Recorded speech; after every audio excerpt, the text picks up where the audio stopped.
Good afternoon, everyone. My name is Meredith Succi, and I'm going to present a data overview of the 8th grade science Georgia Milestone Assessment, also referred as GMAS, scores for the past 3 years. The purpose of this overview is to review the demographic changes at our school for the past 3 years and then compare our school's 8th grade GMAS scores to the district. I will also focus on identifying strengths and weaknesses in student learning in the 8th grade science curriculum based on GMAS scores.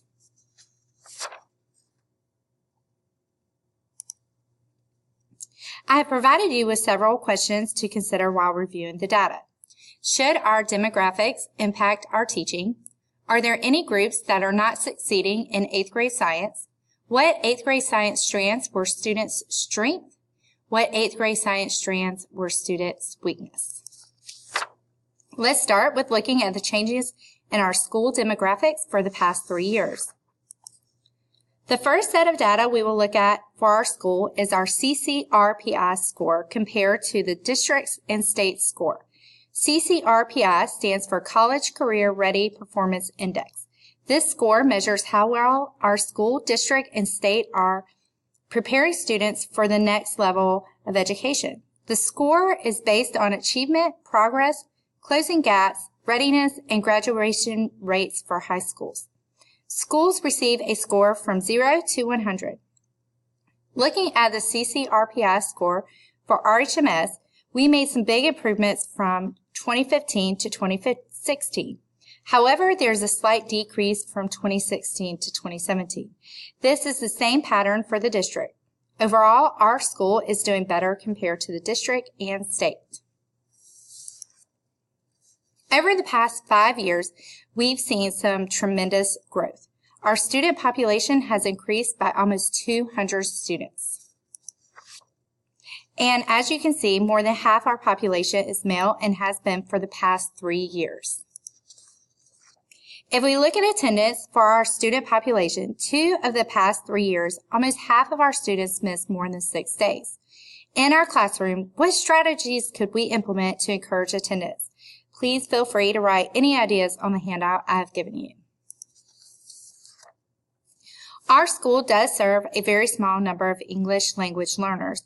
Over the past 3 years, that number has decreased by almost half, while the number of special education students has increased.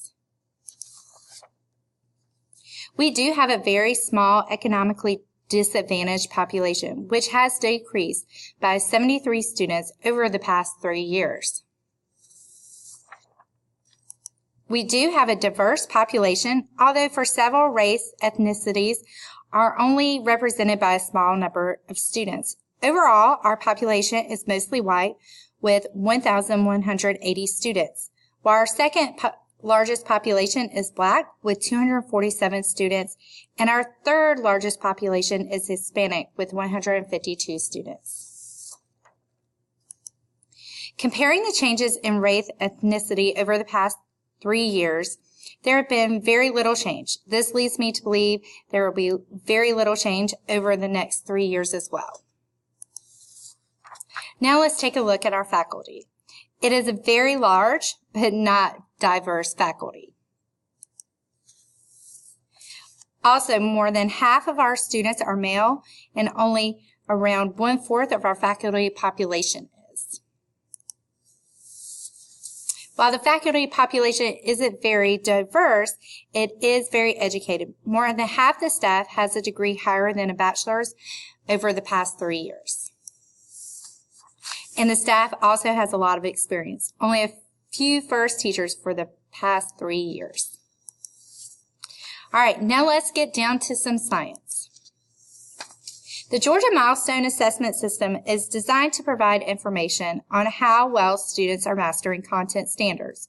Students receive a 1 through 4 as a score. 1 represents beginning learner, 2 represents a developing learner, 3 represents a proficient learner, and 4 represents a distinguished learner. GMAS is a relatively new test, and data is available for the past 3 years.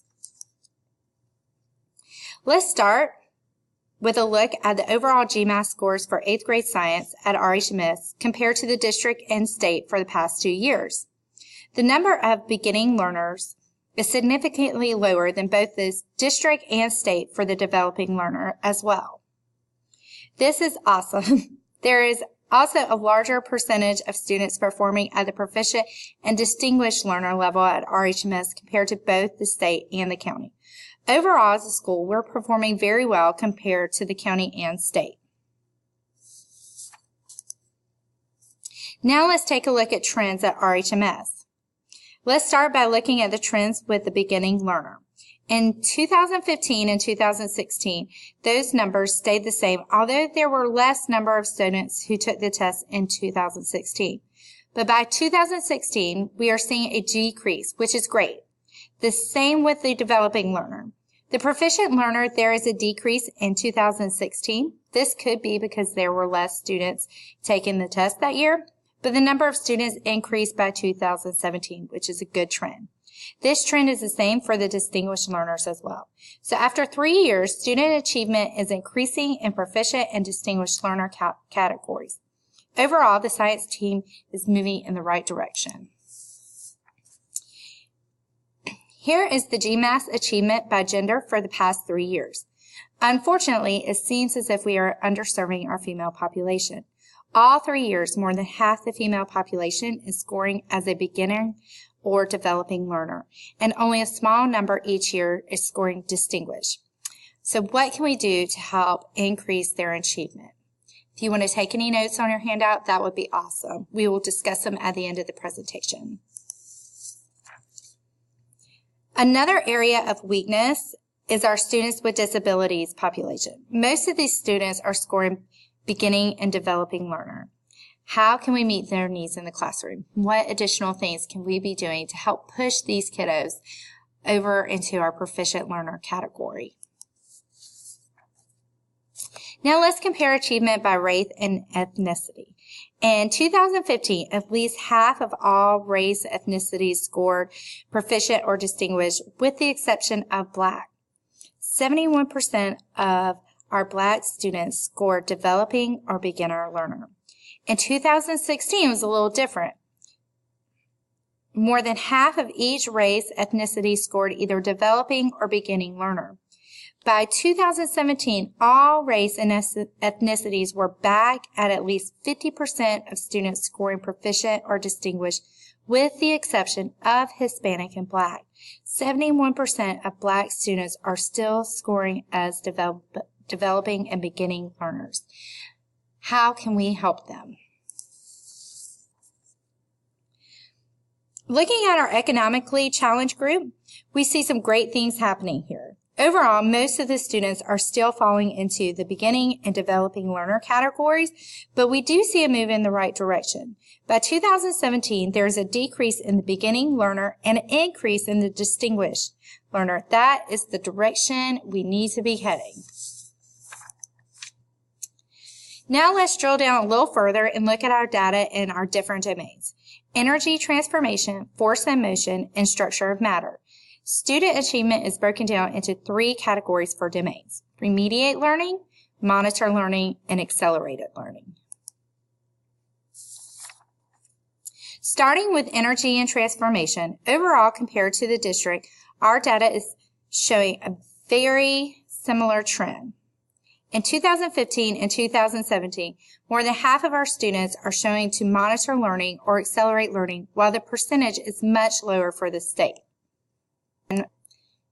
Now let's look at force and motion. Again, overall, compared to the district, our data is showing a very similar trend. In 2015 and 2017, more than half our students are showing to monitor learning or accelerate learning, while the percentage is much lower for the state. And lastly, let's look at structure and matter. Overall, all 3 years, both the district and state show more than half their population needs to remediate learning in the standard. By year 2016, that is true for RHMS as well. Now let's compare our school with all 3 domains. Looking at all 3, it is clear that structure and matter is our weakest domain.